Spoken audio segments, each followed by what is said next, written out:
Thank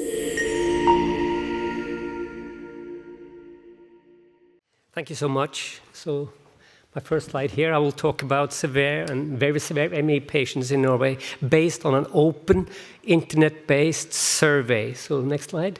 I have it here, right? It should be able to work. Yeah. There's very little relevant research on a large number of these patients, so that was what we were targeting. And we did we had a pilot study of 80 patients to know which items to target. And it was conducted 3 months' time in 2018. And invitations info was spread on social media, which is very important in these surveys we have done in Norway, and from Norway to Europe and the world too. SurveyMonkey was used. Only one response was allowable per internet connection, so it's pretty sure that only one person answered. It's not a good hobby to answer these surveys, so we think it's probably pretty representative, with 8 to 95 questions, multiple choice, and some open. Now, these are items that we gathered from the pilot study and our own brains, and this has not been validated at all very properly. But it was the best that we could come up with. So it is items gathered from questionnaires, clinical experience, and from the pilot study. So these 15 questions in the area of motor, communication, general daily activities, and basic hygiene. And on the right there, you can see that we have this. No? Can you go back one slide? I can do that. Okay, so here we have on the right, we have a weight, a number from 1 to 5, regarding how energy demanding these various tasks were. It's just our opinion. And then we have a frequency of how often they did these things. Cook a simple meal, say a few words, etc. 0, never, up to 4 every day. And score 2 in the middle, once a week to once every 2 months. So it's a matter of frequency and burden of these symptoms, of these activities. And if you multiply, maximum score would be 124 if you could do everything and it was not a problem and you did it every day. So let's go on. We used the ICC, International Consensus Criteria, to separate out or to actually improve the specification of very severe and severe ME, with a score of 0 to 35 for very severe and 36 to 86 for severe ME. That's our best estimate. So we can only look quickly here to the right. We have what we ended up with after some adjustment of the respondents' own opinion about what degree of severity they had. So severe is bed-bound, sofa-bound, able to go to the toilet, etc. Very severe is bed-bound and in need of care, often needing feeding, etc. And so we ended up with 444 severe and 95 very severe, 44 very severe. We include the severe moderate. That's not representative of that group. So that will be in some of the slides here. Now, this one is interesting. We are not in the main epidemic of ME/CFS. That started in 2005, 2008. So this is from Norway, which we have the same picture from all of Europe. So look here to the right, you can see that it increased definitely 2004 to 2008 with a peak in 2009, the swine flu. This is the incidence when they start with symptoms, not from this study, but from a large study. And we have the very severe, the blue, and the orange is the severe, but it's for all degrees of ME/CFS. So there was a previous start, but increased, of course, after long COVID, as we have seen. Now, only look here on the left column, actually. It's a busy slide. That is the 47 patients with very severe ME, going down 87, 19, etc. And this is percentages of the patients who had, for example, we can look at age below 20 years of age, 19% of the very severe, and onset before 15 years of age, 43 of them. So 45% of the very severe were living with parents. But it's very important to notice that the pediatric population may be very severely affected. We don't have good data, usable data on the long-term follow-up of pediatric ME/CFS. No population-based studies at all. So very severe, they were getting worse, as were the severe in 50% of cases, and very few were getting better. This is also a busy slide. It is of the score that I mentioned previously, which goes from 0 to 124. And here we see the frequency of, this is a slide which indicates the frequency of performing these 15 activities. So 0 is never, and 4 is every day to the right. And the darkest is the very severe, and the orange is severe. And then those that are circled in red are those items that best separate the severe from the very severe.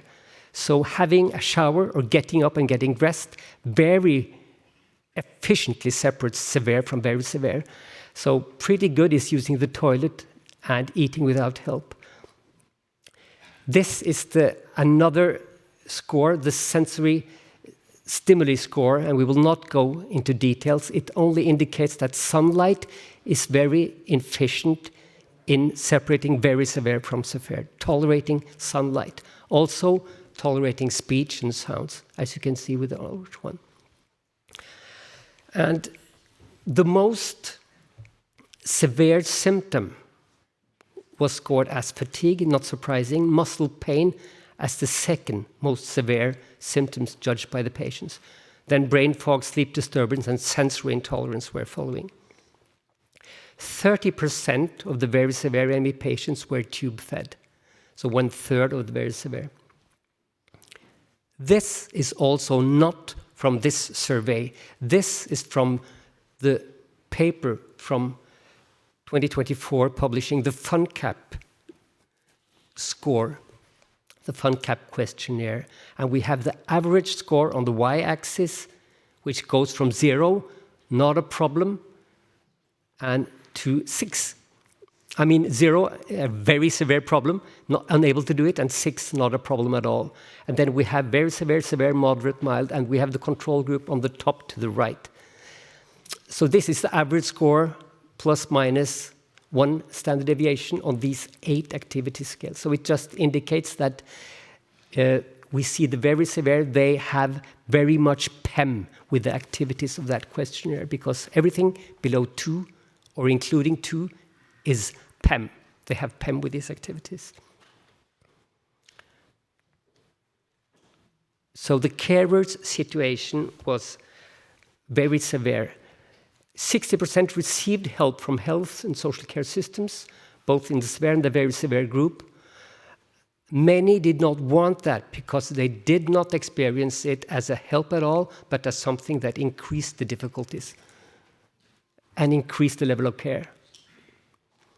40% of the very severe and 20% of the severe received home nursing and were satisfied with the service they received. If not, they would have stopped it. What they were most satisfied with was occupational therapists and the general practitioners. Nobody almost liked the specialist services. Why? Well, the specialist services, they see the patients once, twice, almost never. They don't get to know the disease. But the general practitioner who has in Norway responsibility for the family and the patients, they get to know them sometimes before the disease hits. And they got a good evaluation, at least in half of the respondents. All but one needed 24-hour care in the very severe group, and that constituted more than a full job. So this is the impact on the carers of the situation they were in for the severe and the very severe combined. And the dark part of the bar lines is very negatively impacting, and the orange one slider is somewhat negatively. And on the top, we have family income, and then we have work situation, and then we have the social life, having friends, And then we have your own health, the health of the carers, and feelings about the future on the bottom. So this is a severe situation for the carers. So the conclusion is there is extreme severity of symptoms in these two groups, and strikingly inadequate recognition of the very difficult burden of care for close family. And this is my co-worker Trude Schei's picture, drawing of a situation. A piece is missing from the family. So thank you for my co-workers and respondents for this presentation.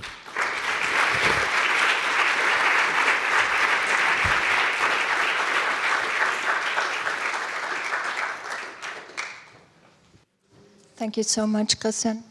There's a question over there. We do clinical trials in ME/CFS, and we've avoided trials in severe patients because we don't know how to measure improvement, or because all the scales are just overwhelmed. Are there any validated tests that you know of that can address a change in severe ME/CFS patients? It's a very brilliant question, very important. How can you evaluate changes in function in the very severe and the severe patients? Maybe this ADLS score can help something, but it has not been validated good enough. So we have been discussing that at this meeting already. So there's the need to develop more resolution in scales assessing the most severe. The FUNCAP is not good enough for this, for the very severe, at least for the severe maybe. So it's a problem.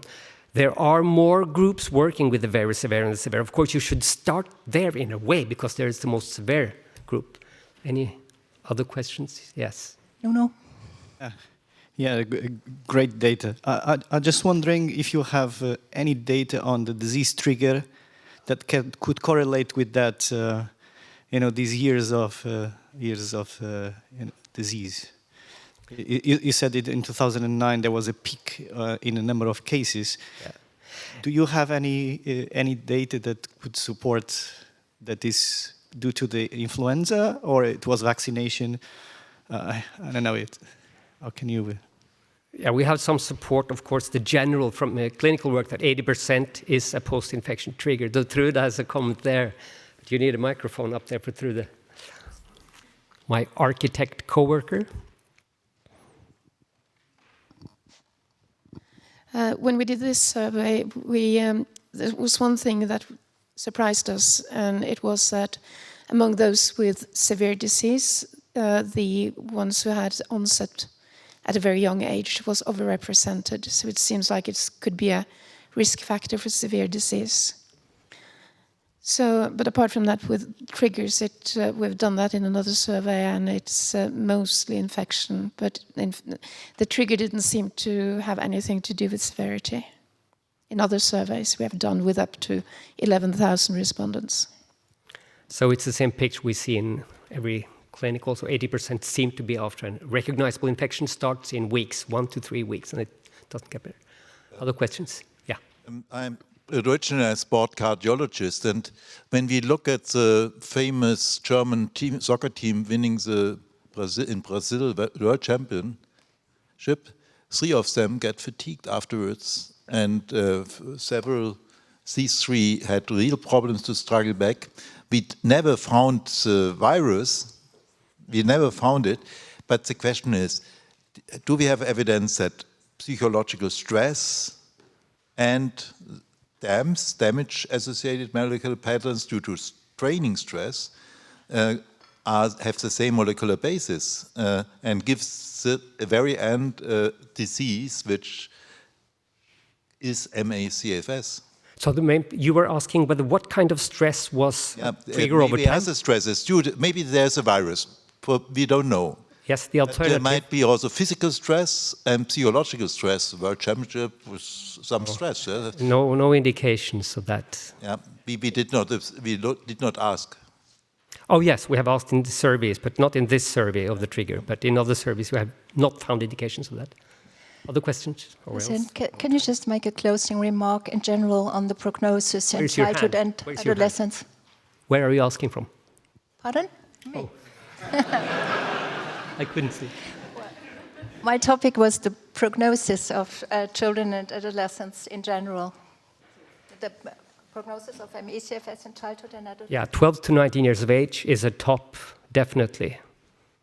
Yeah, and I'm also convinced that if we treat early and if we recognize the disease very early, it might be better than anything published. So we need to care for people, timely care for people. And we know that pediatric diagnosis is very late on arrival. It's like 5 years mean, at least, maybe more. So it's a very good point. Yeah. So I close this session, and we promise that I think most of us will provide the slides afterwards, because we had some significant technical problems, but it will be better, I think. So thank you very much for listening.